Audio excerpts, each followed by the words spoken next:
আন্তর্জাতিক বিষয়াবলীর সভ্যতার অগ্রগতি সংক্রান্ত এই ক্লাসটিতে আমি ফারহান সাকিব আপনাকে স্বাগত জানাচ্ছি। আজকের এই ক্লাসটিতে আমরা শিখব প্রাচীন সভ্যতার স্বরূপ, বিবর্তন ও অবদান সম্পর্কে, বিশ্বের বিভিন্ন বিখ্যাত দার্শনিকদের সম্পর্কে, যাদের দর্শন কিংবা যাদের চিন্তা, যাদের জ্ঞান এই পুরো পৃথিবীর ইতিহাসকে পাল্টে দিয়েছে, এবং কিছু গুরুত্বপূর্ণ বৈশ্বিক রাজনৈতিক ইতিহাস সম্পর্কে, যে রাজনৈতিক ঘটনাগুলো আমাদের পুরো বৈশ্বিক রাজনীতিকে কিংবা পুরো বিশ্বের ক্ষমতাকে প্রশ্নবিদ্ধ করেছে, পাল্টে দিয়েছে এবং বর্তমানের মতো অবস্থায় আসতে সহায়তা করেছে। আসুন তাহলে দেরি না করে শুরু করা যাক। আমরা প্রথমেই জানব ইতিহাসের জনককে। ইতিহাসের জনক বলা হয় হিরোডোটাসকে। তিনি একজন প্রাচীন গ্রিক দার্শনিক, যিনি জন্মগ্রহণ করেছিলেন হালিকার্নাসাস, যেটি হচ্ছে বর্তমান দিনে তুরস্ক, সেখানে। তার সময়কাল ছিল খ্রিস্টপূর্ব ৫ম শতাব্দী। তিনি প্রথম পদ্ধতিগতভাবে ঐতিহাসিক উপাদান সংগ্রহ করেছিলেন এবং ইতিহাস রচনা করেছেন। পারস্য সাম্রাজ্য এবং গ্রিক শহরের রাজ্যের মধ্যে যুদ্ধ সম্পর্কিত তার লেখা খুবই বিখ্যাত। তবে তার এই রচনাতেও গ্রিক পক্ষপাতমূলক ইতিহাস রচনার একটি অভিযোগ রয়েছে। তারপর বৈজ্ঞানিক ইতিহাসের জনক বলা হয় থুসিডাইডিসকে। থুসিডাইডিস তিনি ছিলেন একজন গ্রিক ইতিহাসবিদ এবং এথেনিয়ান জেনারেল। তার লেখা পিলোপনেশিয়ান যুদ্ধের ইতিহাস গ্রন্থে খ্রিস্টপূর্ব ৫ম শতাব্দীর ৪১১ খ্রিস্টপূর্বের স্পার্টা ও এথেন্সের মধ্যকার যুদ্ধের বিবরণ রয়েছে। থুসিডাইডিসকে বৈজ্ঞানিক ইতিহাসের জনক বলে আখ্যায়িত করা হয়, কারণ তার ইতিহাস গ্রহণের কিংবা ইতিহাস সংরক্ষণের বৈজ্ঞানিক পদ্ধতির জন্য। তারপর আমরা জানব রোম সাম্রাজ্যের কখন পতন ঘটে সেটি সম্পর্কে। রোম সাম্রাজ্যের পতন ঘটে ৪৭৬ খ্রিস্টাব্দে। রোমান সাম্রাজ্য প্রাচীন রোমান সভ্যতার এমন একটি পর্যায়, যে পর্যায়টিতে তারা উন্নতির চরম শীর্ষে অবস্থান করেছিল।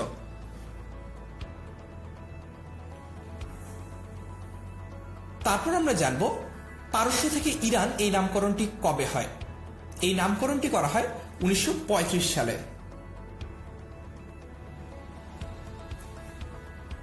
এরপর আমরা রেনেসা শব্দটার অর্থ জানব। রেনেসা শব্দের অর্থ হচ্ছে পুনর্জাগরণ বা পুনরায় জেগে ওঠা।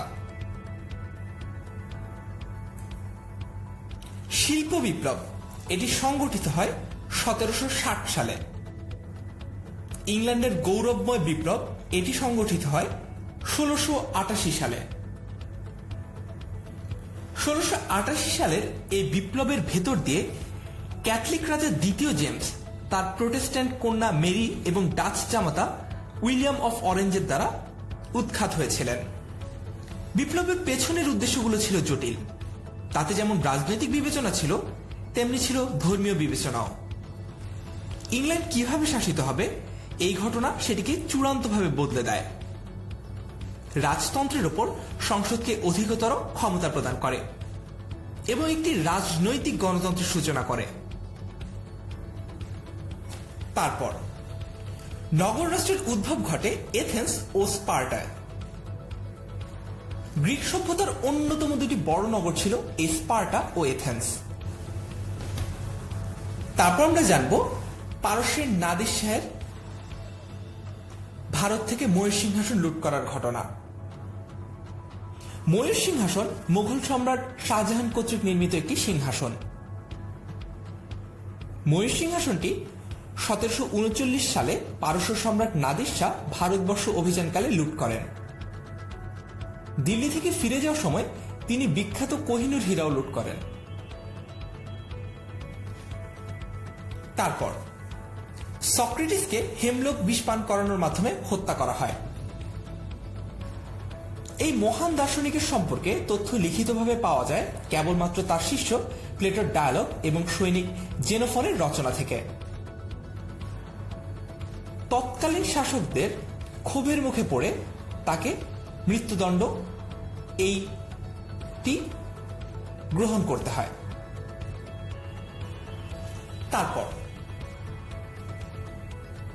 এরপর আমরা প্রাচীন সভ্যতার আরো কিছু তথ্য সম্পর্কে জানব। আমরা জানব কনফুসিয়াস সম্পর্কে, যিনি চৈনিক ইতিহাসে একজন প্রভাবশালী দার্শনিক ছিলেন। কনফুসিয়াস প্রাচীন চীনের প্রখ্যাত দার্শনিক এবং চিন্তাবিদ ছিলেন। তিনি খ্রিস্টপূর্ব 551 সালের 28 সেপ্টেম্বরে জন্মগ্রহণ করেন। তার দর্শন ও রচনাবলী চীন সহ পূর্ব এশিয়ার জীবন দর্শনে বিভিন্ন সময়ে বিভিন্ন ক্ষেত্রে গভীর প্রভাব বিস্তার করেছে। তিনি মূলত একজন নীতিবান দার্শনিক ছিলেন। তার বিশ্বাস ছিল শিক্ষার মূল ভিত্তি হচ্ছে নীতিজ্ঞান। তারপর আমরা জানব কোপার্নিকাস সম্পর্কে। তিনি পৃথিবী সূর্যের চারদিকে ঘুরে এই তত্ত্বের প্রবর্তক। কোপার্নিকাসের মৃত্যুর কিছুদিন আগে তিনি একটি বই প্রকাশ করেন। এই বইটি বিজ্ঞানের ইতিহাসের বড় একটি ভূমিকা পালন করে। তাছাড়াও তিনি একাধারে গণিতবিদ, জ্যোতির্বিদ, পদার্থবিদ, আধুনিক পণ্ডিতবিদ, অনুবাদক, গভর্নর, কূটনীতিবিদ এবং অর্থনীতিবিদ ছিলেন। তারপর আমরা জানব যে রোম নগরীর কখন পত্তন ঘটে। সেটি 753 খ্রিস্টপূর্বে। রোমের ইতিহাস প্রায় 2500 বছরের পুরানো। এটি ইউরোপের প্রাচীনতম অধ্যুষিত শহরগুলোর অন্যতম।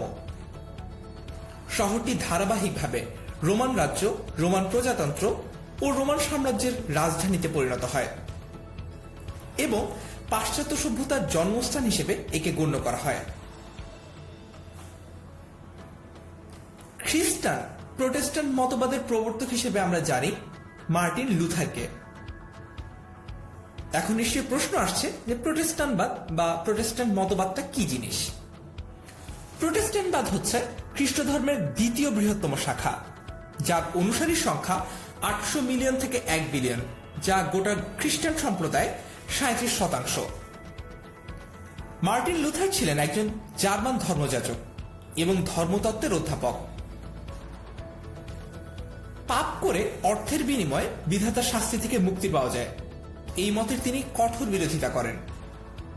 লুথার শিক্ষা দেন যে ভালো কাজ করে মুক্তি অর্জন করা যায় না, বরং পাপ মুক্তিদাতা হিসেবে যীশুখ্রিস্টের উপর বিশ্বাস রাখার মাধ্যমে ঈশ্বরের উপহার হিসেবে তা অর্জন করা যায়। তারপর হরপ্পা ও মোহেনজোদারো, এই দুটি সভ্যতা সিন্ধু সভ্যতার অন্তর্গত। সিন্ধু সভ্যতা ছিল একটি ব্রোঞ্জ যুগীয় সভ্যতা। এই সভ্যতার কেন্দ্র ছিল মূলত ভারতীয় উপমহাদেশের পশ্চিমাঞ্চলে অবস্থিত সিন্ধু নদ অববাহিকা। হরপ্পা ছিল এই সভ্যতার প্রথম আবিষ্কৃত শহরগুলোর মধ্যে অন্যতম। মোহেনজোদারো 2600 খ্রিস্টপূর্বাব্দ নাগাদ নির্মিত হয়েছিল এবং এই শহরটিও ছিল বিশ্বের প্রাচীনতম শহরগুলোর মধ্যে অন্যতম এবং প্রাচীন মিশর, মেসোপটেমিয়া ও ক্রিটের সভ্যতার সমসাময়িক। বৃত্তকে 360 ডিগ্রিতে প্রথম ভাগ করে অ্যাসিরীয়রা। অ্যাসিরীয়রা ছিল প্রাচ্যের একটি প্রধান সেমিটিক রাজত্বের অংশ, যার আকৃতি ছিল প্রায় 19 শতাব্দী ধরে বা আনুমানিকভাবে খ্রিস্টপূর্ব 2500 অব্দ থেকে খ্রিস্টপূর্ব 605 অব্দ পর্যন্ত, এবং এর স্থায়িত্ব ছিল প্রারম্ভিক ব্রোঞ্জ যুগ থেকে লৌহ যুগের শেষ পর্যায় পর্যন্ত। অ্যাসিরিরা তাদের সময় মূল সূতিকাগার হিসেবে বৃহত্তর মেসোপটেমীয় সভ্যতায় অবদান রেখেছে। তারপর ইজিয়ান সভ্যতা গড়ে উঠেছিল ইজিয়ান সাগরের তীরবর্তী পূর্ব বলকান অঞ্চলে। এই সভ্যতার বিকাশ হয় খ্রিস্টপূর্ব 4000 অব্দে। গ্রিস ও এশিয়া মাইনরকে পৃথক করেছিল ইজিয়ান সাগর। ইজিয়ান সাগরের দ্বীপমালায় গড়ে ওঠে ইজিয়ান সভ্যতা। এর আগের সভ্যতাগুলো গড়ে উঠেছিল নদীকে ঘিরে, কিন্তু ইজিয়ান প্রথম কোন সভ্যতা যা সাগরকে ঘিরে গড়ে ওঠে। এই সভ্যতায় ক্রিট দ্বীপকে কেন্দ্র করে মাইনওয়ান এবং গ্রিসের মূল ভূখণ্ডকে কেন্দ্র করে মাইসেনীয় নামে ভিন্ন দুটি সংস্কৃতির বিকাশ ঘটে। ইজিয়ান সভ্যতা চিত্রশিল্প ও ভাস্কর্য শিল্পে যথেষ্ট খ্যাতি অর্জন করে। তারপর আমরা জানব গ্রিকদের প্রধান দেবতার নাম। গ্রিকদের প্রধান দেবতার নাম জিউস। গ্রিক পুরাণে তিনি ছিলেন আকাশ ও বজ্রের দেবতা। গ্রিকদের বিশ্বাসে তিনি দেবরাজ।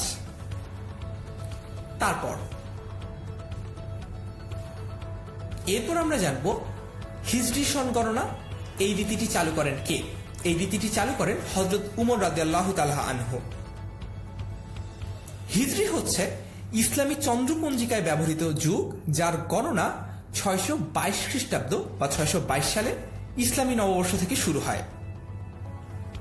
হযরত মুহাম্মদ সাল্লাল্লাহু আলাইহি সাল্লাম মক্কার কাফিরদের ষড়যন্ত্রের কারণে মক্কা ছেড়ে মদিনায় চলে যেতে বাধ্য হন, যা হিজরত নামে পরিচিত।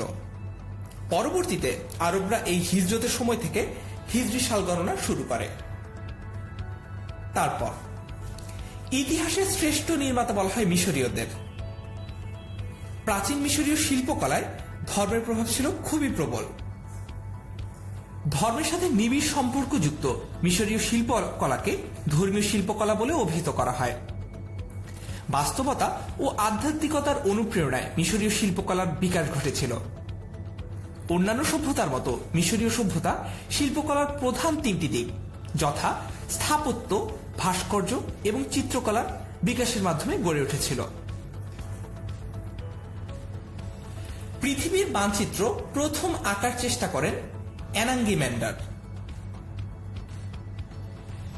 তখনও পৃথিবীর সব অঞ্চলের মানুষের সাথে সব অঞ্চলের মানুষের যোগাযোগ ছিল না, ফলে মানচিত্রতেও পৃথিবীর অল্প একটু জায়গায় উঠে এসেছিল। ভূমধ্যসাগর এবং কৃষ্ণ সাগরের চারপাশের এশিয়া, ইউরোপ আর আফ্রিকার অল্প একটু অঞ্চল, ততটুকুই অ্যানাঙ্গিম্যান্ডার আঁকতে পেরেছিলেন। তার এই মানচিত্রটিকে আরো উন্নত করেন হেক্টিয়াস অফ মিলেটাস। তিনি এশিয়ার একদম শেষ প্রান্তে ভারতের অবস্থানও দেখিয়েছিলেন মিশরের অবস্থানও। তারপর বর্ণমালার উদ্ভাবন করে ফিনিশীয়রা এই বর্ণমালার মাধ্যমে তাদের ইতিহাসকে তুলে ধরার চেষ্টা করে।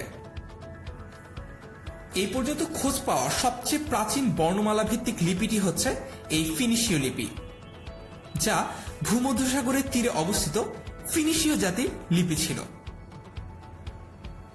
তাদের লিপিতে 22টি ব্যঞ্জনবর্ণ ছিল। গ্রিক ও ইহুদিরা ফিনিশীয়দের কাছ থেকে বর্ণমালা এই ধারণাটি ধার করে। গ্রিক বর্ণমালায় বর্ণের সংখ্যা 24। তারা ব্যঞ্জনবর্ণের পাশাপাশি স্বরবর্ণেরও প্রচলন করেছিল। বর্তমানে হিব্রুদের বংশধররা বসবাস করে ইসরায়েলে। চাকার আবিষ্কার হয় নবপলীয় যুগে। অনেক বিশেষজ্ঞদের মতে 5000 খ্রিস্টপূর্বাব্দের দিকে প্রাচীন মেসোপটেমিয়াতে চাকা আবিষ্কৃত হয়। শুরুতে কুমোরদের কাজে এটির ব্যবহার ছিল। ককেসাসের উত্তর দিকে বেশ কিছু কবর পাওয়া গেছে, যাতে 3700 খ্রিস্টপূর্বাব্দতে ঠেলাগাড়িতে করে মৃতদেহ নিয়ে কবর দেওয়া হয়েছে। ধাতু ও তামার ব্যবহার শুরু হয় ব্রোঞ্জ যুগে। ব্রোঞ্জ যুগ হচ্ছে খ্রিস্টপূর্ব 3300 থেকে খ্রিস্টপূর্ব 1200 অব্দ পর্যন্ত। এই সময়কালে আধুনিক মানব ব্রোঞ্জ ধাতু ও চিহ্ন লিপির ব্যবহার করতে শুরু করেছিল। প্রাথমিক অবস্থায় নগর সভ্যতা ছিল এই সময়কার অন্যতম প্রধান বৈশিষ্ট্য। তারপর ইনকা সভ্যতা গড়ে উঠেছিল দক্ষিণ আমেরিকার চিলিতে। দক্ষিণ আমেরিকার পেরুর আন্দিজ পর্বতমালায় 12 শতকে যে সভ্যতা গড়ে উঠেছিল সেটি মূলত ইনকা সভ্যতা নামে পরিচিত। ইনকা শব্দের অর্থ সূর্যের সন্তান। ধারণা করা হয় ইনকা সভ্যতার মানুষ আমেরিকার অন্যান্য লোকদের মতোই বেরিয় প্রণালী পার হয়ে এশিয়া থেকে আমেরিকা মহাদেশে পা রেখেছিল। স্পেনে মুসলমানরা রাজত্ব করে 700-রও বেশি বছর। 711 খ্রিস্টাব্দে স্পেনের মাটিতে পা রাখে মুসলিম বাহিনী। মুসলিম সেনাপতি তারিক ইবনে জিয়াদের নেতৃত্বে স্পেনের অত্যাচারী রাজা রডারিককে পরাজিত করে তারা ইসলামী শাসন প্রতিষ্ঠা করে এবং পরবর্তীতে 700-এরও বেশি বছর সেখানে শাসন করে। তারপর এখন আমরা বিশ্ব সভ্যতার অবদান সম্পর্কে জানব। আমরা প্রথমেই জানব ব্যাবিলনীয় সভ্যতা সম্পর্কে। মধ্য দক্ষিণ মেসোপটেমিয়া, বর্তমান ইরাক, সিরিয়া, এই অঞ্চলে খ্রিস্টপূর্ব 1894 সালে আক্কাডিয়ান ভাষাভাষীর একটি সাংস্কৃতিক অঞ্চল গড়ে উঠেছিল। প্রথমে এটি এত শক্তিশালী সভ্যতা হিসেবে আত্মপ্রকাশ করেনি, তবে সম্রাট হাম্মুরাবি তার সময় এই সভ্যতার বিকাশ লাভ করে চূড়ান্ত রকমভাবে। তার সময় এই সভ্যতার শক্তিশালী আক্কাডীয় সাম্রাজ্য তৈরি করতে পেরেছিল। তবে তার মৃত্যুর পর এই সাম্রাজ্য ভেঙে ছোট ছোট অঞ্চলে বিভক্ত হয়ে যায়। তাহলে এখন জেনে নেই হাম্মুরাবি সম্পর্কে। হাম্মুরাবির খ্যাতির কারণ তার যুদ্ধ জয় নয়। হাম্মুরাবির আইন নামে বিখ্যাত, তাই তার আইন সংকলনই পৃথিবী জোড়া খ্যাতি এনে দিয়েছে তাকে। আবিষ্কৃত মোট 12টি পাথরের টুকরোতে খোদাই করে লেখা 282টি আইনের এই সংকলন পৃথিবীর অন্যতম প্রাচীন লিখিত আইন সংকলন হিসেবে পরিচিত। ব্যাবিলনের দৈনন্দিন জীবনে ব্যবহৃত আক্কাডিয়ান ভাষায় লেখা হয়েছিল এই আইনগুলো, তাই অক্ষর জ্ঞান সম্পন্ন যে কেউ এগুলো পড়তে ও বুঝতে পারত। বর্তমানে প্যারিসের লুভর জাদুঘরে সংরক্ষিত আছে এই অমূল্য প্রত্নতাত্ত্বিক নিদর্শনগুলো। তারপর আমরা জানব ক্যালেডীয় সভ্যতা সম্পর্কে।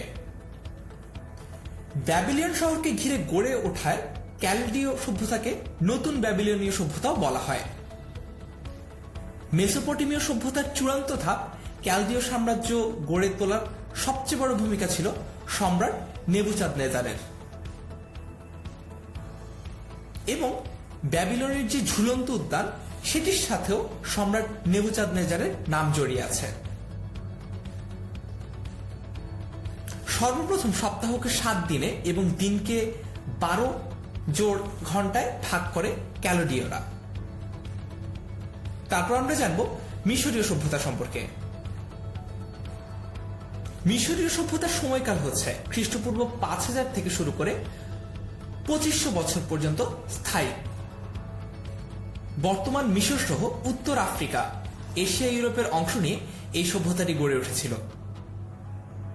শিল্প, ভাস্কর্য, নির্মাণ শৈলী, লিখন পদ্ধতি, কৃষি সহ আরো অনেক ক্ষেত্রে এই সভ্যতা গুরুত্বপূর্ণ অবদান রেখেছে। মিশরীয় সভ্যতার লিখন পদ্ধতির নাম হচ্ছে হায়ারোগ্লিফিক। এটি চিত্রলিপি। তারা 24টি ব্যঞ্জনবর্ণ ব্যবহার করত তাদের ভাষায়। 4200 খ্রিস্টপূর্বাব্দে তারা প্রথম সৌরপঞ্জিকা আবিষ্কার করে। 365 দিনের হিসাবও তারাই প্রথম ব্যবহার করে। তাদের শিল্প, ভাস্কর্যতে ধর্মের প্রভাব লক্ষ্য করা যেত এবং তাদের পুরো জীবনযাত্রাতে ধর্মের প্রভাব ছিল ব্যাপক। তারপর আমরা জানব মেসোপটেমীয় সভ্যতা সম্পর্কে। বর্তমান ইরাকের টাইগ্রিস ও ইউফ্রেটিস নদীর দুটি মধ্যবর্তী অঞ্চলে গড়ে উঠেছিল মেসোপটেমিয়া। আধুনিক ইরাক, সিরিয়ার উত্তরাংশ, তুরস্কের উত্তরাংশ এবং ইরানের খুজেস্তান প্রদেশের অঞ্চলগুলোই প্রাচীনকালে মেসোপটেমিয়ার অন্তর্গত ছিল বলে ধারণা করা হয়। মেসোপটেমীয় সভ্যতা পৃথিবীর প্রাচীনতম সভ্যতার মধ্যে অন্যতম। খ্রিস্টপূর্ব 3500 থেকে খ্রিস্টপূর্ব 3000 অব্দের মধ্যে মেসোপটেমিয়ার একটি অত্যন্ত উন্নত সভ্যতার বিকাশ ঘটেছিল। তারপর আমরা জানব সুমেরীয় সভ্যতা সম্পর্কে। সুমের মেসোপটেমিয়ার দক্ষিণাংশের একটি প্রাচীন সভ্যতা। এর অবস্থান ছিল আধুনিক রাষ্ট্র ইরাকের দক্ষিণ পশ্চিমাংশে। সুমের সভ্যতার অস্তিত্ব ছিল খ্রিস্টপূর্ব 4000 বছর থেকে খ্রিস্টপূর্ব 3000 বছরের মধ্যে। ব্যাবিলন সভ্যতার উত্থানের সাথে সাথে সুমেরের পতন ঘটে। সুমেরীয়রাই প্রথম মহাকাব্য রচনা করেছিল। তাদের বিখ্যাত মহাকাব্যের নাম হচ্ছে গিলগামেশ। সুমেরীয়গণ কিউনিফর্ম নামে একটি নতুন লিপি উদ্ভাবন করেন। কিউনিফর্মকে বলা হয় অক্ষর ভিত্তিক বর্ণমালা। আশা করি বিশ্ব সভ্যতায় যে সকল সভ্যতাগুলো অবদান রেখেছে তাদের সম্পর্কে আমরা জানতে পেরেছি। তারপর আমরা পৃথিবীর বিভিন্ন বিখ্যাত দার্শনিকদের সম্পর্কে জানব। প্রথমেই জানব প্লেটো সম্পর্কে। প্লেটো বিশ্ববিখ্যাত একজন গ্রিক দার্শনিক। তিনি দার্শনিক সক্রেটিসের ছাত্র ছিলেন এবং দার্শনিক অ্যারিস্টটল আবার তার ছাত্র ছিলেন। প্রাচীন গ্রিসের সবচেয়ে প্রভাবশালী তিনজন দার্শনিকের মধ্যে প্লেটো দ্বিতীয়, কারণ প্রথম হচ্ছেন সক্রেটিস এবং তৃতীয় হচ্ছেন অ্যারিস্টটল। তারাই পশ্চিমা দর্শনের মূল ভিত্তিটি রচনা করেছেন। প্লেটো পশ্চিমা বিশ্বের উচ্চশিক্ষার প্রথম প্রতিষ্ঠান গড়ে তোলেন। এটি ছিল এথেন্সের আকাদেমি। তারপর আমরা জানব ইমানুয়েল কান্ট সম্পর্কে। ইমানুয়েল কান্ট অষ্টাদশ শতকের একজন বিখ্যাত প্রুশিয়ান জার্মান দার্শনিক। কান্টকে আধুনিক ইউরোপের অন্যতম প্রভাবশালী চিন্তাবিদ হিসেবে গণ্য করা হয়। তিনি ইউরোপের এজ অফ এনলাইটেনমেন্ট বা আলোকিত যুগের শেষ গুরুত্বপূর্ণ দার্শনিক হিসেবে বিবেচিত হন। তিনি তার বই ক্রিটিক অফ পিওর রিজন এইটির জন্য স্বনামধন্য। তারপর আমরা জানব কার্ল মার্কস সম্পর্কে। কার্ল মার্কস একজন জার্মান দার্শনিক, অর্থনীতিবিদ, ইতিহাসবেত্তা, সমাজবিজ্ঞানী, রাজনৈতিক তাত্ত্বিক, সমাজতান্ত্রিক বিপ্লবী। সমগ্র মানব ইতিহাসের সবচেয়ে প্রভাবশালী ব্যক্তিত্বদের একজন হচ্ছেন কার্ল মার্কস। মার্কসের সবচেয়ে গুরুত্বপূর্ণ রচনাগুলোর মাঝে রয়েছে 3 খণ্ডের রচিত পুঁজি এবং ফ্রিডরিক এঙ্গেলসের সাথে যৌথভাবে রচিত কমিউনিস্ট ইশতেহার। সমাজ, অর্থনীতি ও রাজনীতি সংক্রান্ত মার্কসের তত্ত্বগুলো মার্কসবাদ নামে পরিচিত। তারপর আমরা জানব ইবনে খালদুন সম্পর্কে। ইবনে খালদুন ছিলেন একজন আরব মুসলিম পণ্ডিত। আধুনিক সমাজবিজ্ঞান, ইতিহাস ও অর্থনীতির জনকদের মধ্যে তিনি অন্যতম হিসেবে বিবেচিত হন। ইবনে খালদুন তার বই মুকাদ্দিমার জন্য অত্যন্ত পরিচিত। তারপর ইমাম আল গাজ্জালি। ইমাম আল গাজ্জালি তিনি একজন দার্শনিক হিসেবে বেশ পরিচিত। তিনি আধুনিক বিভিন্ন দার্শনিক তত্ত্বের ভিন্ন আঙ্গিকে আমাদের কাছে উপস্থাপন করেন। তিনি প্রায় 400-রও অধিক বই রচনা করেন। তাহফাতুল ফালাসিফা গ্রন্থে তিনি দার্শনিকদের চিন্তার শূন্যতা বা অসারতা প্রমাণ করেন। তারপর লুডভিগ উইটগেনস্টাইন। লুডভিগ উইটগেনস্টাইন একজন অস্ট্রীয় দার্শনিক, যার মূল অবদান যুক্তি, গণিত, মন ও ভাষার দর্শনে। তার প্রভাব বিশাল এবং বিংশ শতাব্দীর সবচেয়ে গুরুত্বপূর্ণ দার্শনিক হিসেবে তিনি বিবেচিত হন। মৃত্যুর আগে তার বই আকারে প্রকাশিত একমাত্র কাজ ছিল ট্র্যাক্টাকাস লজিকো ফিলোসফিকাস। এই গ্রন্থটি সমকালীন বিশ্লেষণী বা ভাষা দর্শনের মূল স্তম্ভ হিসেবে স্বীকৃত। ভাষা ও বাস্তবতার মধ্যকার সম্পর্ক এবং বিজ্ঞানের সীমা নির্দেশ করতেই এই প্রচেষ্টাটি ছিল তার। তারপর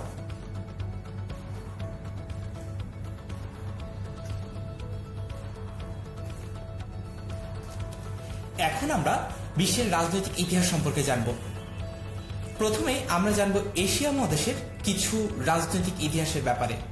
আমরা জানব কাশ্মীর সমস্যা সম্পর্কে, চীনের বিপ্লব সম্পর্কে, পিংপং ডিপ্লোমেসি সম্পর্কে, চীনের সাংস্কৃতিক বিপ্লব, আরব ইসরায়েল দ্বন্দ্ব, জাফরানি বিপ্লব, রোহিঙ্গা সংকট, দ্বিতীয় ইন্দো চীন দ্বন্দ্ব বা ভিয়েতনাম যুদ্ধ, অপারেশন ডেজার্ট স্টর্ম ও ফক্স, ফ্রি আচেহ মুভমেন্ট এবং সানশাইন পলিসি সম্পর্কে। প্রথমে জেনে নিই কাশ্মীর সমস্যাটা কি সেটি সম্পর্কে। কাশ্মীরের সমস্যাটি হচ্ছে কাশ্মীর অঞ্চলের নিয়ন্ত্রণ নিয়ে ভারত সরকার কাশ্মীরি বিদ্রোহী গোষ্ঠী এবং পাকিস্তান সরকারের মধ্যে একটি আঞ্চলিক বিরোধ। তাছাড়াও চীনের শাকসাম উপত্যকা ও আকসাই চীন তাদের বলে দাবি করাও এ অঞ্চলের একটি আঞ্চলিক সমস্যা। ভারত ও পাকিস্তানের মধ্যে কাশ্মীর নিয়ে 1947-এ ভারত পাকিস্তান যুদ্ধের সময় থেকেই আন্তঃরাজ্য বিরোধ রয়েছে। এছাড়াও কাশ্মীরি বিদ্রোহী গোষ্ঠীগুলোর সাথেও কাশ্মীরকে পাকিস্তানে অন্তর্ভুক্ত করা কিংবা একেবারে পুরোপুরি স্বাধীন একটি রাষ্ট্র হিসেবে ঘোষণা করা নিয়েও এই আঞ্চলিক বিরোধটি বিদ্যমান। তারপর জানব চীনের কমিউনিস্ট বিপ্লব সম্পর্কে। 1912 সালে মাচু রাজ পরিবারকে ক্ষমতা থেকে হটিয়ে চীনা জাতীয়তাবাদীরা ক্ষমতা দখল করে। পরবর্তীতে সান ইয়াত সেন, চিয়াং কাইশেকের নেতৃত্বে চীনা ন্যাশনালিস্ট পার্টি ক্রমেই মাও সেতুং এর নেতৃত্বে কমিউনিস্ট আন্দোলনের চ্যালেঞ্জের সম্মুখীন হয়। 1934 থেকে 1935 সালের মধ্যে মাও সেতুং 10,000 কিলোমিটার লং মার্চের মাধ্যমে উত্তরের দিকে অগ্রসর হন এবং এই আন্দোলনের মাধ্যমে মাও সেতুং চীনের কমিউনিস্ট আন্দোলনের ক্ষেত্রে অন্যতম গুরুত্বপূর্ণ ব্যক্তি হয়ে ওঠেন। দ্বিতীয় বিশ্বযুদ্ধের সময় কমিউনিস্ট এবং অন্য দলগুলো ঐক্যবদ্ধ হয়ে জাপানি আগ্রাসনের বিরুদ্ধে অবস্থান নেয়, কিন্তু পরবর্তীতে তাদের মধ্যে বিরোধ দেখা দেয়। এর ফলে 1946 সালে চীনে গৃহযুদ্ধ হয়।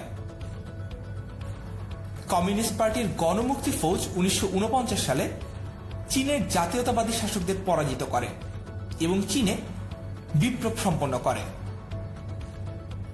চীনে মাও সেতুং এর বিপ্লবের প্রধান শক্তি ছিল তার বিশাল কৃষক সৈনিক বাহিনী। তারপর আমরা জানব পিংপং ডিপ্লোমেসি সম্পর্কে। 1970-এর সময় মার্কিন যুক্তরাষ্ট্র চীনের মধ্যে সম্পর্কের ফাটল ধরলে মূলত পিংপং ডিপ্লোমেসি তার অবসান ঘটায় এবং পুনরায় সম্পর্ক স্থাপনে সহায়তা করে। তাই আন্তর্জাতিক সম্পর্কের ইতিহাসে এই ডিপ্লোমেসিটি খুবই গুরুত্বপূর্ণ।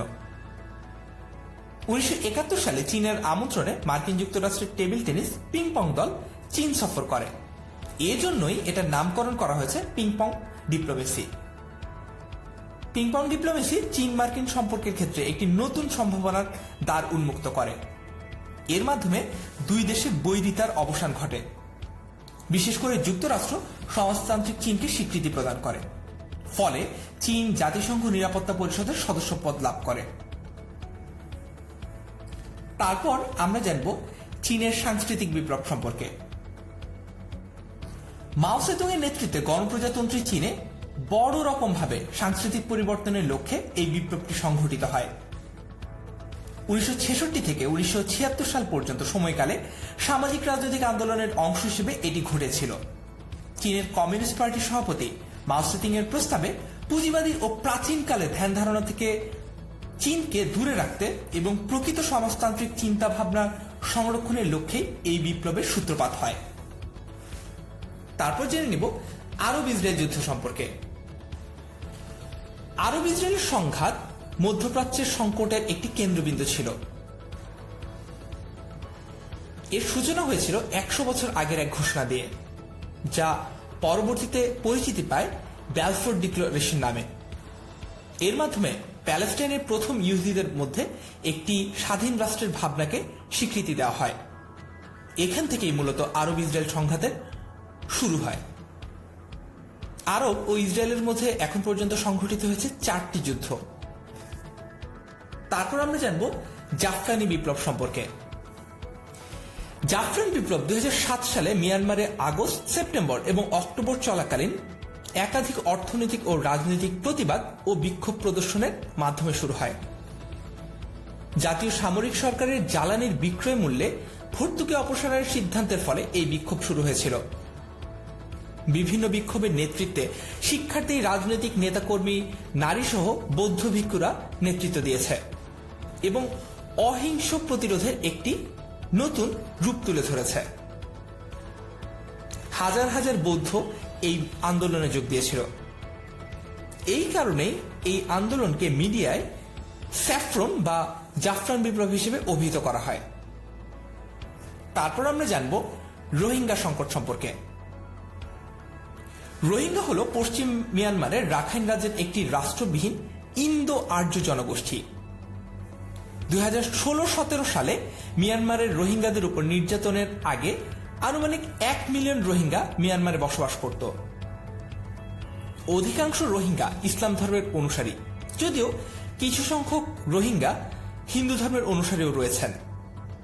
2013 সালে জাতিসংঘ রোহিঙ্গাদের বিশ্বের অন্যতম নিগৃহীত সংখ্যালঘু জনগোষ্ঠী হিসেবে উল্লেখ করেছে। 1982 সালের বার্মিজ নাগরিকত্ব আইন অনুসারে তাদের নাগরিকত্ব অস্বীকার করা হয়।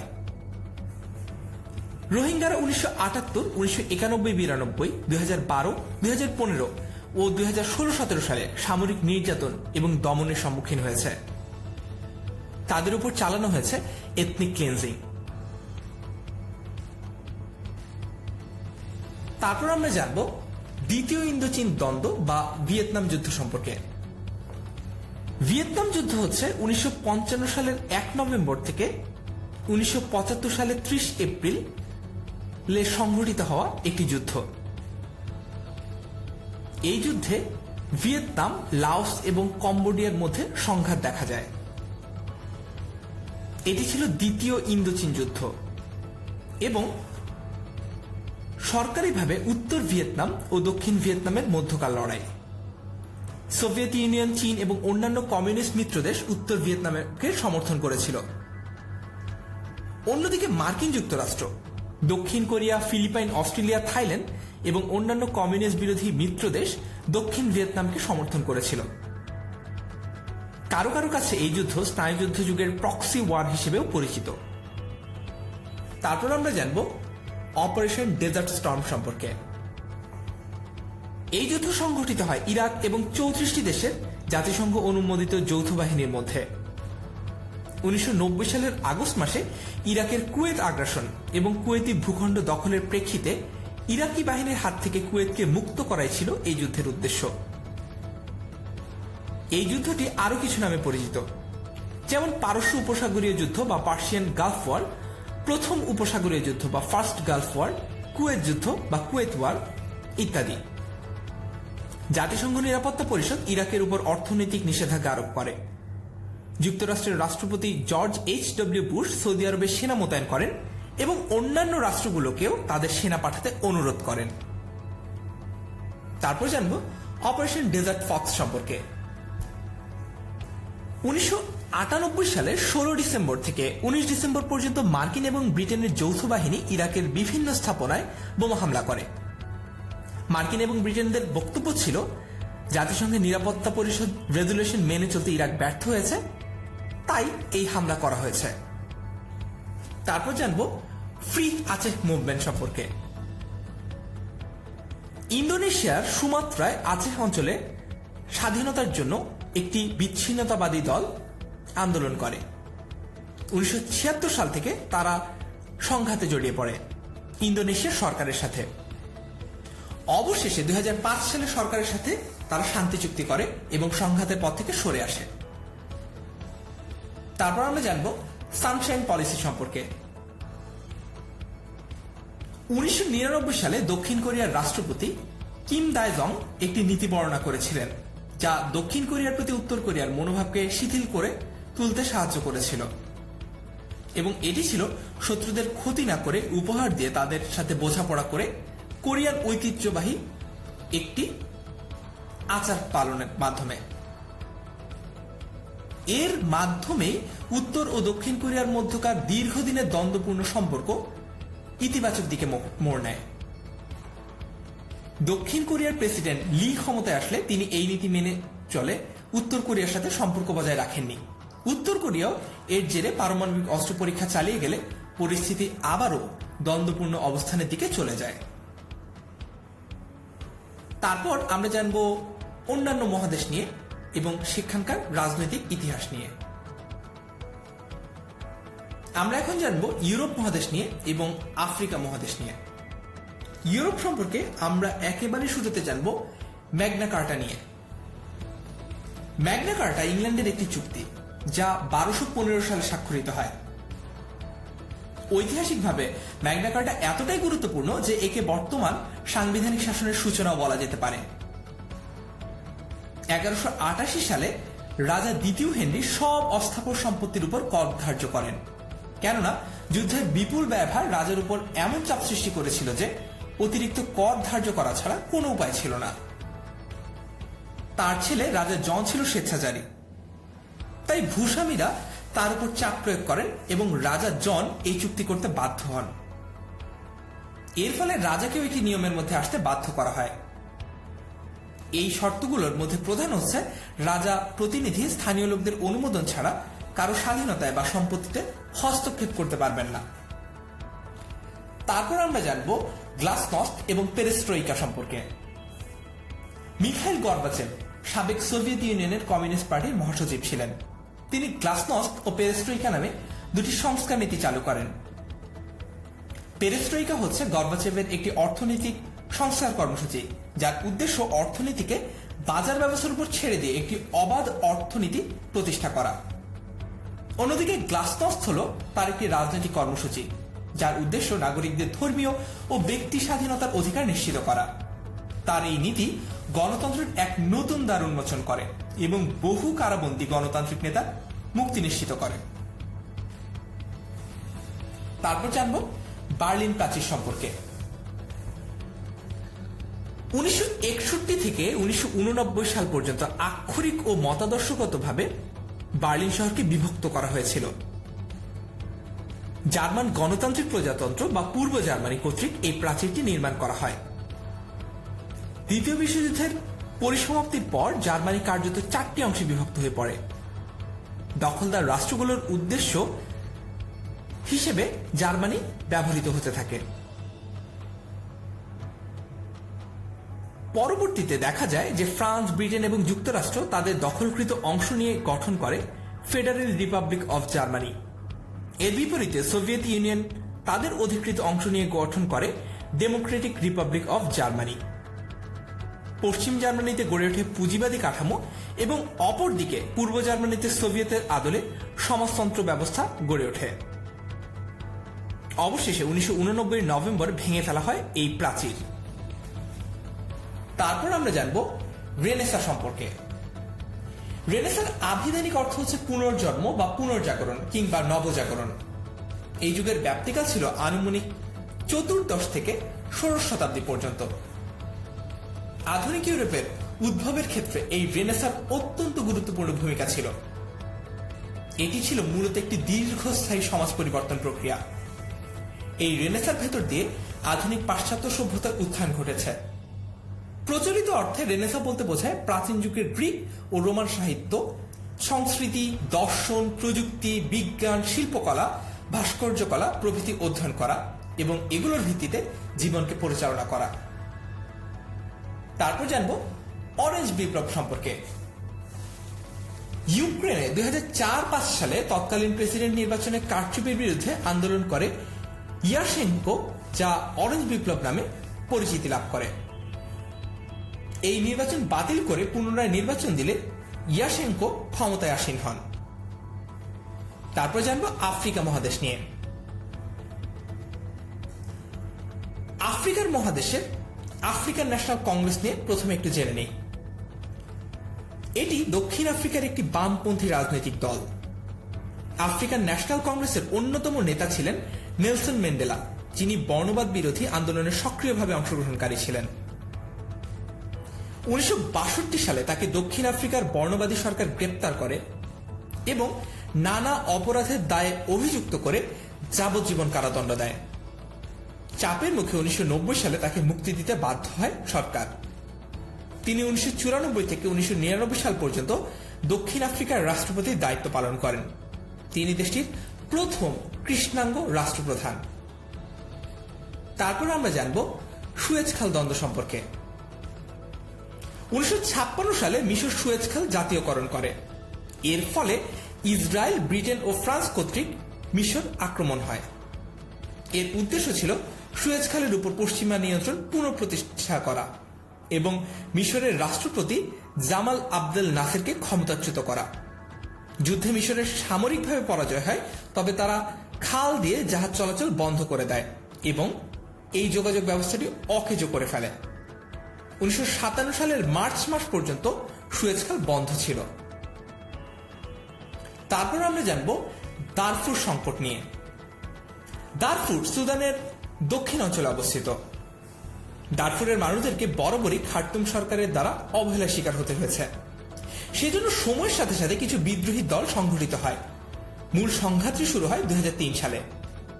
মূলত দারফুরের ফুর, জাগাওয়া, মাসালিত বা এই যে ছোটখাটো নৃগোষ্ঠীগুলো রয়েছে তারা অনুভব করতে থাকে যে তারা বৈষম্যের শিকার হচ্ছে। এই তিনটি গোষ্ঠীর সদস্যরা একত্রিত হয়ে বিদ্রোহ গড়ে তোলে এবং দারফুর লিবারেশন ফ্রন্ট নামে আত্মপ্রকাশ করে। পরে তারা বৃহৎ পরিসরে সুদান লিবারেশন আর্মি হিসেবেও পরিচিতি লাভ করে। সুদান সরকারের নির্দেশে এক নৃশংস হত্যাকাণ্ড চালানো হয়। এরপর সেই বছরের সেপ্টেম্বরে বিদ্রোহী দল ও সরকারের মধ্যে একটি যুদ্ধবিরতির সিদ্ধান্ত নেওয়া হয়। তবুও আক্রমণ থেমে থাকেনি। আনুমানিক 1 থেকে 4 লক্ষ মানুষ এই সহিংসতায় মারা যায় এবং 20 লক্ষের মতো মানুষ দারফুর ত্যাগ করে। তারপর আমরা জানব দক্ষিণ সুদান ও সুদানের দ্বন্দ্ব সম্পর্কে। দক্ষিণ সুদান ও সুদানের অন্তর্গত ভূখণ্ড হচ্ছে কয়েকটি, যে ভূখণ্ডগুলো নিয়ে তাদের মধ্যে বিরোধ রয়েছে।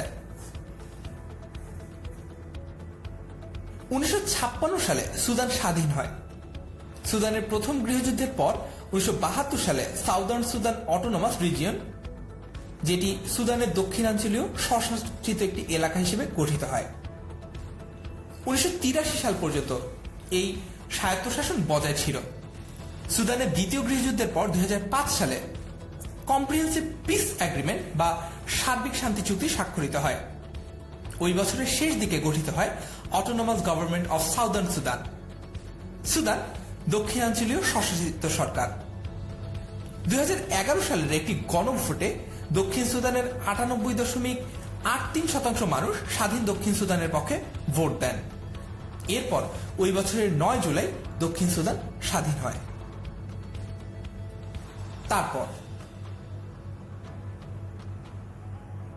এরপর আমরা জানব উত্তর আমেরিকা মহাদেশের কিছু রাজনৈতিক ইতিহাস সম্পর্কে। প্রথমে জানব আলাস্কা সম্পর্কে। আলাস্কা মার্কিন যুক্তরাষ্ট্রের একটি অঙ্গরাজ্য। 1959 সালের 3 জানুয়ারি যুক্তরাষ্ট্রের 49তম অঙ্গরাজ্য হিসেবে এটি অন্তর্ভুক্ত হয়। আলাস্কার ব্যাপারে গুরুত্বপূর্ণ দিক হচ্ছে আলাস্কা আমেরিকা রাশিয়া থেকে ক্রয় করে নিয়েছিল 1867 সালে। তখন $7.2 মিলিয়ন বিনিময়ে এই অঞ্চলটি তারা কিনে নেয়। বর্তমানে আলাস্কাতে রয়েছে বিপুল প্রাকৃতিক সম্পদের মজুদ, যার মধ্যে খনিজ তেলের মজুদ আছে $200 বিলিয়ন মতো। আলাস্কা তাই মার্কিন অর্থনীতিতে গুরুত্বপূর্ণ ভূমিকা পালন করে। তারপর আমরা জানবো ওয়াটারগেট কেলেঙ্কারি সম্পর্কে। ওয়াটারগেট কেলেঙ্কারি ছিল 1970-এর দশকে মার্কিন যুক্তরাষ্ট্রের একটি রাজনৈতিক কেলেঙ্কারি। নির্বাচনী প্রচারের সময় চলাকালে 1972 সালের 17 জুন ক্ষমতাসীন রিপাবলিকান দল ও প্রশাসনের 5 ব্যক্তি ওয়াশিংটন ডিসির ওয়াটারগেটে ভবনে বিরোধী ডেমোক্রেট দলের সদর দফতরে আড়ি পাতার যন্ত্র বসায় এবং নিক্সনের প্রশাসন কেলেঙ্কারিটি ধামাচাপা দেওয়ার চেষ্টা করে। এই ঘটনার ফলে তৎকালীন মার্কিন রাষ্ট্রপতি রিচার্ড নিক্সন 1974 সালের 9 আগস্ট রাষ্ট্রপতির পদ থেকে পদত্যাগ করতে বাধ্য হন। তারপর আমরা জানব ট্রুম্যান ডক্ট্রিন সম্পর্কে। হেনরি ট্রুম্যান আমেরিকার সাবেক একজন রাষ্ট্রপতি। 1947 সালের 12 মার্চ তিনি ঘোষণা করেন যে এতদিন মার্কিন বিশ্ব রাজনীতিতে বিচ্ছিন্নতার যে নীতি অনুসরণ করা হয়েছে, এখন সময় হয়েছে তা পরিবর্তনের। সোভিয়েত প্রসার রোধ করার জন্য তিনি এই পূর্ব নির্ধারিত নীতি পরিবর্তন করে যে সকল জাতি সশস্ত্র সংগ্রামে লিপ্ত তাদেরকে সামরিক ও আর্থিক সহায়তা দেবেন বলে ঠিক করেন। তার এই নীতিগত পরিবর্তনকে ট্রুম্যান ডক্ট্রিন বলা হয়। মূলত বিশ্বজুড়ে সোভিয়েত সমাজতন্ত্রের পথ রোধ করে পুঁজির বাজারগুলো বিকাশ করাই এই পরিকল্পনার মূল উদ্দেশ্য ছিল। এখন আমরা জানব দক্ষিণ আমেরিকা মহাদেশ সম্পর্কে। প্রথমেই ফকল্যান্ড বিরোধ সম্পর্কে। ফকল্যান্ড দ্বীপগুলি আর্জেন্টিনার পূর্ব উপকূল থেকে 480 কিলোমিটার দূরে অবস্থিত। 1592 সালে ব্রিটিশ নাবিকেরা সম্ভবত ওগুলো প্রথম আবিষ্কার করেন, কিন্তু আর্জেন্টিনা উপকূলের কাছে অবস্থিত হওয়ায় আর্জেন্টিনা 19 শতকের শুরু থেকে এই দ্বীপগুলোকে নিজেদের বলে দাবি করে। ব্রিটেনের সাথে আর্জেন্টিনার এই বিরোধ একসময় যুদ্ধে পরিণত হয়। 1982 সালের 2 এপ্রিল থেকে 14 জুন পর্যন্ত এই যুদ্ধ চলে। যুদ্ধে ব্রিটিশ বাহিনী জয় অর্জন করে। তারপর আমরা জানব ফার্ক কলম্বিয়া দ্বন্দ্ব সম্পর্কে। লাতিন আমেরিকার দেশ কলম্বিয়া বিদ্রোহী গেরিলা গোষ্ঠী হচ্ছে revolutionary arm forces of Colombia বা ফার্ক। দীর্ঘ 5 দশক ধরে সংঘাতে লিপ্ত দেশটি সরকারের সঙ্গে। পৃথিবীর পশ্চিম গোলার্ধে দীর্ঘতম সময় 2016 সালের 22 জুন কলম্বিয়ার সরকারের সাথে যুদ্ধবিরতি চুক্তির মাধ্যমে দীর্ঘদিনের এই সংঘাতের অবসান ঘটানো হয়। তারপর আমরা জানব ওশেনিয়া সম্পর্কে। প্রথমে জানব অ্যাবরিজিনদের উৎপত্তি সম্পর্কে। অস্ট্রেলিয়ান অ্যাবরিজিন পূর্বপুরুষরা প্লিস্টোসিন যুগের সমুদ্র পথে এশিয়া থেকে পাড়ি জমায় এবং সমুদ্র স্তর তখন কম ছিল দেখে অস্ট্রেলিয়া মহাদেশীয় সেলফের বড় অংশে তারা বাস করতেন এবং অস্ট্রেলিয়া, তাসমানিয়া ও নিউ গিনি একই ল্যান্ডমাসের অংশ ছিল তখন। সমুদ্র স্তর আস্তে আস্তে বৃদ্ধি পাওয়ার সাথে সাথে অস্ট্রেলিয়ান মূল ভূখণ্ড এবং আশেপাশের দ্বীপপুঞ্জের লোকেরা ক্রমশ বিচ্ছিন্ন হয়ে পড়ছিল এবং কিছু তাসমানিয়া এবং কিছু ছোট উপকূলীয় দ্বীপপুঞ্জে তারা বিচ্ছিন্ন হয়ে পড়ে প্রায় 11,700 বছর আগে। তারপর আমরা জানব মাউরিদের উৎপত্তি সম্পর্কে। মাউরি জাতির উৎপত্তি হয় মূলত পূর্ব পলিনেশিয়ায়। 1250 থেকে 1300 খ্রিস্টাব্দের মধ্যে মাউরি জাতি কয়েকটা বাঁকানো নৌকা নিয়ে সমুদ্র পথে নিউজিল্যান্ডে প্রবেশ করে এবং সেখানে তারা স্থায়ীভাবে বসবাস শুরু করে। পৃথিবীর অনেকগুলো প্রাচীন আদিবাসী গোষ্ঠীর মধ্যে নিউজিল্যান্ডের মাউরি অন্যতম। প্রাচীন মিথ অনুযায়ী 12টি ক্যানু বা নৌকার প্রত্যেকটিতে ভিন্ন ভিন্ন গোত্রের আদিবাসীরা একটা সময় সাগর পাড়ি জমায়। ওই 12টি ভিন্ন ভিন্ন আদিবাসী গোত্রের সম্মিলনে পরবর্তীতে তৈরি হয় মাউরি আদিবাসী গোষ্ঠী। বর্তমান সময়েও যদি কোনো মাউরিকে তাদের উৎস আদিবাসী গোষ্ঠীর কথা জিজ্ঞাসা করা হয় তাহলে তারা এটি নিয়ে বলতে পারে। বিভিন্ন স্থান থেকে আসা এই সেটেলাররা পূর্ব পলিনেশীয় আঞ্চলিকতার উপর ভিত্তি করে নতুন এই গোষ্ঠীর সৃষ্টি করে। আশা করি আজকের এই লেকচারটি দেখে আমরা শিখতে পেরেছি পৃথিবীর বিভিন্ন রাজনৈতিক ইতিহাস সম্পর্কে। আমরা জানতে পেরেছি বিভিন্ন দার্শনিকদের সম্পর্কে এবং আরও বিভিন্ন টুকিটাকি তথ্য সম্পর্কে, যেগুলো খুবই গুরুত্বপূর্ণ। আমার সাথে থাকার জন্য আপনাকে ধন্যবাদ। পরের লেকচারে আবারও দেখা হচ্ছে।